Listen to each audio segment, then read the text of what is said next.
religious concepts, and you use the example of the wafer.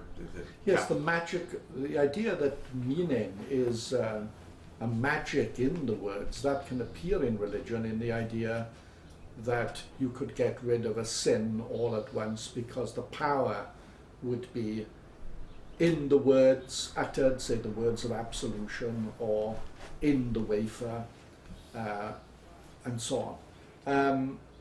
Or you go into a holy river and that your sins, you come out the other end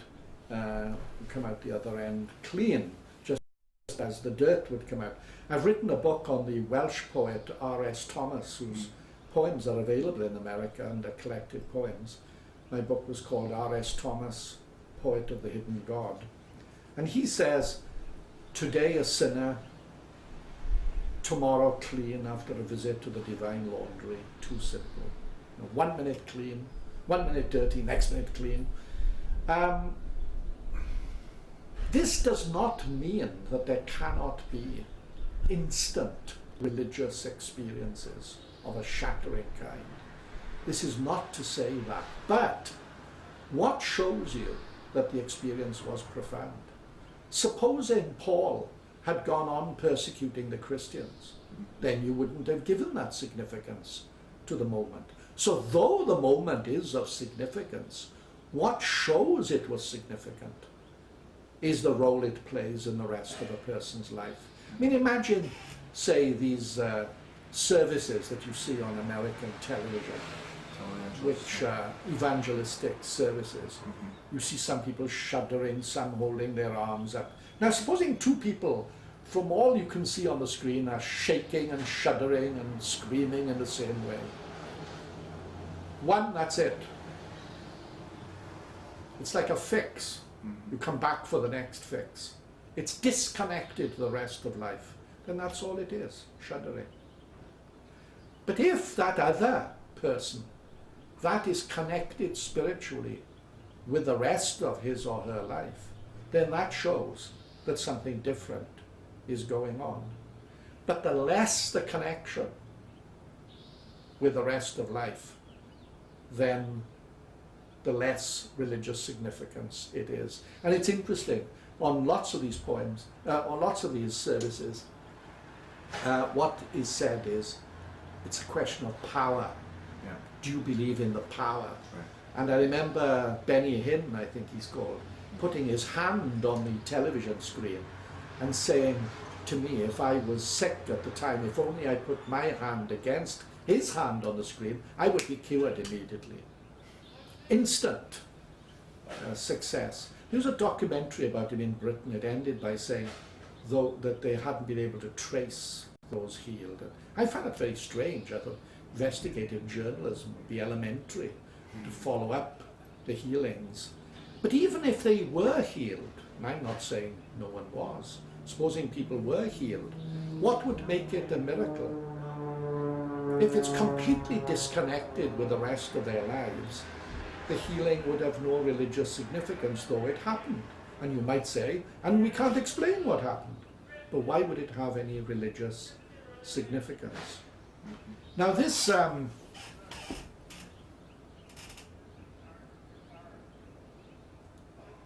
these programs that offer you instant healing, of course, are linked to one of the major questions in philosophy of religion, namely what religion does about evil and suffering in the world. Because however many healings you see on television, we know for sure that millions are not healed. A very small percentage of those who go to Lourdes, I suppose, are healed. And even if they are healed, the church is extremely reluctant to call it a miracle. Now, the treatment of the problem of evil in contemporary philosophy of religion is, I think, one of the saddest spectacles in the subject. Really? Because it starts from what's called the logical problem of evil, which goes like this. God is said to be all-powerful and all-loving. evil is a fact. If evil is a fact, you can't say both. You can't say he's all-powerful and all-loving. And it goes like this. If he's all-loving, he would want to do something about evil. He hasn't. Therefore, he's either not loving, or he is loving. He would want to do something about it, but he can't, in which case he's not all-powerful. So, if he was all-powerful and all-loving, surely we wouldn't have evil. We have evil, therefore there's a contradiction in what we say about God. The defense against that has been called the free will defense. It's not the only defense, but it's the most popular right now. And the free will defense says this, that it may be possible to say, or it is possible to say, that God is all-powerful and all-loving while admitting evil, if you can show that that evil serves a greater good. And if you can show that this world, with all its evils, was necessary for God to attain those purposes, those wider purposes. So there's a plan. And the plan can't be achieved in any other way except this way, the world we've got. Now, you don't know the plan. You've no experience of the plan. So whatever happens is in accordance with the plan, and the plan is invisible. So you've got to have faith that it's necessary for the plan, and one day you'll see the plan. Now, behind this whole defense is the view that evil is for something. It can only be justified in terms of a greater good. It's religious utilitarianism. The morality of an act depends on it being the means to the greatest happiness of the greatest number. Believe me, God's plan gives you the greatest happiness of the greatest number. Not everyone, because some go to hell because they don't believe in the plan. But some say for the very few. Some say for everyone in the end, if you're a universalist. There's a dawn coming, there's a horizon coming, and all this suffering is for that. So it's essentially an instrumental view of human suffering. Some have asked, is God's plan cost effective? You know, so many million Jews, so many million of others suffering in comparable ways, or different ways. Does the plan justify it? And you've got to say, I don't know, because I haven't seen the plan, but I trust it does. Right. Now, it seems to me that that violates a basic characteristic of moral action. Because don't forget, this is a moral justification of God. He's justified in not intervening because everything we go through is worth it, because there's the plan. Now, a basic moral tenet, it seems to me, is this. However splendid a prospect, you are not justified in pursuing it by every and any means. Your means must be as moral as your ends. So if I say I can expand my business, how can I do it? What's the most efficient way of doing it? What's the most economic way of doing it? What's the easiest way of doing it? By putting my friend out of business. Morality says, decency says, not that way. And that is why in the Brothers Karamazov, when Ivan says to his younger brother Alyosha, who is a novice going in for the priesthood, he says, what if God said to you, Alyosha, I've chosen you to be the architect of this plan. And I can assure you, it's going to make every human being happy. Just takes one thing. You've got to beat that baby to death. Would you consent to be the architect? Alyosha says, no, I would not consent. The other, so there's a fundamental violation of that moral problem. Right. Now, some say, well, life isn't that easy. There's got to be hard choices. We were talking earlier about Captain Vere's dilemma. Right. There are dilemmas. Sophie's choice in William Styron's novel. She can only save one child if she hands the other one over to the Gestapo. What a choice. But that's hard choices. But she never forgives herself for handing over the other child. Or another example, the film Black Saturday, where gangsters take over a farm in a pacifist community, and one of the gangsters is playing Russian roulette with a young girl on the farm, and the leader of the sect, with a look of horror on his face, picks up a pitchfork, throws it in his back, throws it in the gangster's back to save the girl. He doesn't say he hasn't sinned. When Bonhoeffer said he was prepared to take part in the assassination of Hitler, he still called it a sin. But hard choices. So people say, well, there you are. But now, does that make sense with God? Are we God's moral dilemma? Is God repenting because he had to put us through all this? That doesn't make any sense religiously. Also, it seems to me that many theodicies that say that suffering, well, first of all, before leaving the plan, Yeah. why do people assume a plan makes things better? I mean, I happen to have a son who's, he's not mentally retarded, but he's educationally retarded. He has severe speech problems and so on. So he's about 9 or 10 years adrift in age. He's 28 now. He's like not a very bright young teenager, but he looks after himself and all that. Okay, I know, at least I think I know, the physical explanation of why it happened, why it came about. Now supposing someone said, oh, there's more. There was a plan, and this has happened because of this plan. Does anyone seriously think that would make it better? That would make the thing demonic. That someone did this for the sake of a plan? As Ivan Karamazov says, if that's true, I respectfully return him the ticket. I wouldn't have anything to do with God. So that is a kind of minimal answer to the problem of evil. There's a plan, we don't understand the plan, but we trust it's going to be okay. It infringes moral decency. Is there an alternative?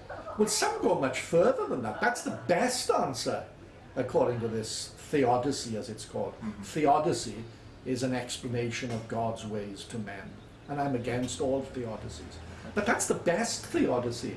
The worst says they actually see the good effects of this experiment by God. That this is an obstacle course. You know, in Britain they have Duke of Edinburgh awards. You go swimming, you climb mountains, and toughens you up, good for the character. And you, well, good, this is God's award, right? God's obstacle course. And your character is supposed to develop through this obstacle course. Now, at the heart of this is a lie. Because we know people are crushed by suffering. We know that if you're tortured long enough, anyone would go insane. Vercingetorix, that Simone Weil speaks about, Gaulish warrior, captured by the Romans, kept in a hole for a year, in total darkness, not speaking to anyone, eating filth, dragged out into the sunlight for the emperor's triumph. He was a madman, a raving madman, and so would anyone be. The world can break you. Now, we know that. And the lie shows when they say, well, of course the moral development will be completed after death. And they have to say that, because in this life it's all too evident that people are crushed. that great suffering sometimes changes character. People become absorbed with their own sufferings. Now, I, in my work, have a very different way of speaking about the problem of evil. And it goes right back to attacking the assumptions on which these other ways are based. We started off with this big assumption, omnipotent and all-loving. What if the only omnipotence God has is the omnipotence of love? That we take the phrase God is love seriously. It's not like John is tall. John might have been short. Tall is a predicate that happens to apply to John, but it might not. God is love might be a rule for the use of the word God. It's an is of identity. Now, if God is love, and the gift of life is a gift of love, a free gift, not for anything. We are not here for anything. The reason it was a gift of love is we are allowed to be free. Allowed to be free. But the gift is of something imperfect. If it's to be human, it's got to be like this. We can't imagine human life without these contingencies. But now they're not for anything. And the love of God is compassion for the creature. A compassion for human beings who are, as creatures, inevitably involved in this life. As one of Samuel Beckett's characters says, we're on earth, there's no cure for that. No cure for that. We are here. Now, love takes the form of compassion for the creature. And sometimes when the creature is the victim of affliction, they are rescued in their affliction by this compassion. But of course that compassion may not be forthcoming. So what sustains the creature then? Well, the creature may be sustained by the thought of the very love that is being violated. The very love that is being violated may sustain a person. In other words, that this shouldn't be done to me. So there's a sense of a decency which is being violated, but you are saying that in that violation you still have this, you're holding on to decency, otherwise you wouldn't be speaking of a violation. But then you have to face that the violation can be so extreme as to rob you of that. And that's what happens on the cross. The violation is so extreme that Jesus cries out, my God, why have you abandoned me? Unlike Socrates, Jesus does not die an informed death. Jesus dies abandoned. So the dark side of Christianity, it is a sacrifice, but not a sacrifice made willingly, because he's also a victim who is crushed by injustice. And you can't will that. You can't will to be crushed. And therefore what Calvary shows is what can happen to love. And it's in that sense that it intercedes for us, like all innocent suffering does. And that's why Simon Ray says, it is an intolerable thought that Christ is not present in suffering before his birth. That he says, before Abraham was, I am. That this reality of love, which is shown in extremis on the cross, by being shown what has happened to it, is at the heart of Christianity. And it sheds a light, going back to one of the essays I have in From Fantasy to Faith on 20th century literature. Elie Wiesel talks about the hanging of a young child in the Nazi concentration camp.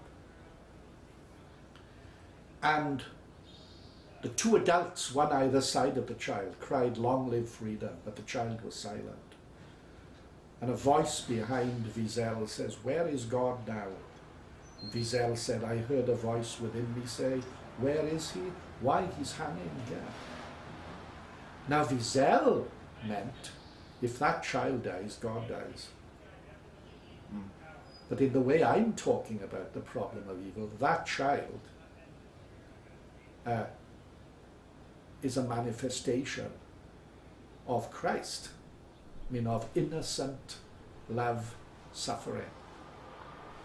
It's not a happy ending, because if the only omnipotence God has is an omnipotence of love, then love can be led down like a lamb to the slaughter. The child was silent. And on the third day, the point of the resurrection, Wittgenstein says, it takes love to believe in the resurrection. That love is what is exalted and raised on high. And that seems to me 1,000,000 miles away from theodicies, explaining God's ways to men in what to me are horrific ways in contemporary philosophy of religion.